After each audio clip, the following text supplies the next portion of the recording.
Welcome to news Adda. Target Revanth Reddy, game changer గా జగిత్యాల సభ.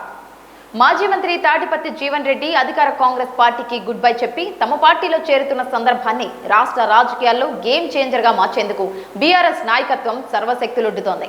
అధికార పార్టీపై దాడిని తీవ్రం చేసేందుకు జీవన్ రెడ్డి రూపంలో అంది వచ్చిన అవకాశాన్ని 100కు 200% వినియోగించుకోవాలని వ్యూహం రచించింది. దీనికోసం ఆ పార్టీ ప్రధాన నాయకులు తమకు తొలి నుంచి కలిసి వచ్చే భారీ బహిరంగ సభను మరోసారి నమ్ముకున్నారు.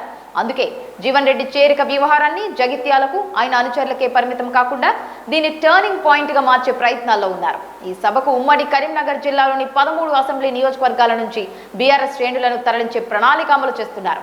కేసీఆర్ వ్యూహం, కేటీఆర్ ప్రణాళికతో ప్రస్తుతం ఉన్న అసెంబ్లీ నియోజకవర్గ ఇన్ఛార్జీలకు తోడు రాష్ట్రంలోని తమకు నమ్మకమైన నాయకులను కేవలం ఈ సభ సందర్భంగా ఆయా నియోజకవర్గాలకు ఇన్ఛార్జీలుగా నియమించి గ్రామ స్థాయి నుంచి సమావేశాలు నిర్వహిస్తున్నారు. ఈ నాయకులు ఆయా గ్రామాల్లో ఎన్నికలను తలపించే విధంగా ప్రచారాన్ని, సమావేశాలను నిర్వహిస్తున్నారు. ఈ సభను జగిత్యాల జైత్ర యాత్రగా అభివర్ణిస్తున్నారు.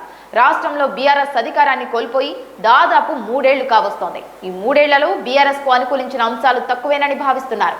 ముఖ్యంగా అసెంబ్లీ ఎన్నికల తర్వాత వచ్చిన పార్లమెంట్ ఎన్నికల్లో 0 ఫలితాలు రావడం ఆ పార్టీని తీవ్ర ఇరకాటంలోకి నెట్టేసింది. ప్రధాన ప్రతిపక్ష నేతగా ఉన్న కేసీఆర్ ప్రజాక్షేత్రం కంటే ఫామ్ హౌస్ కే పరిమితం అవుతున్నారు అనే విమర్శలు ఎదుర్కోవాల్సి వస్తుంది. పార్టీ కేడర్లోనూ నిరాశ నెలకొంది.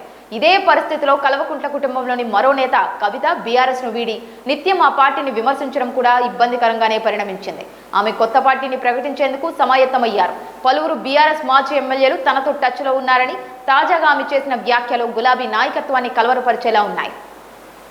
దీని పక్కన పెడితే రాష్ట్రంలో వచ్చిన ఉప ఎన్నికల్లో కూడా సానుకూల ఫలితాలు రాలేదు.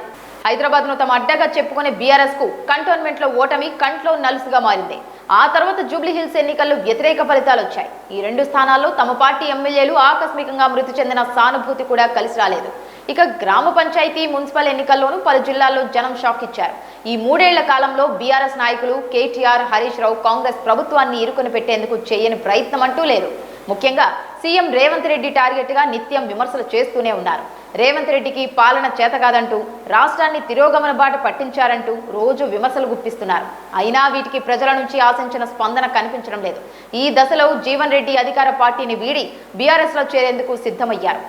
ఈ సందర్భాన్ని ఉపయోగించుకొని రేవంత్ రెడ్డి టార్గెట్ గా మరింత మందగుండు దట్టించి భారీ దాడి చేస్తే రానున్న రోజుల్లో తమ రాజకీయ ప్రయోజనాలు నెరవేరుతాయని భారీ స్కెచ్ వేశారని భావిస్తున్నారు.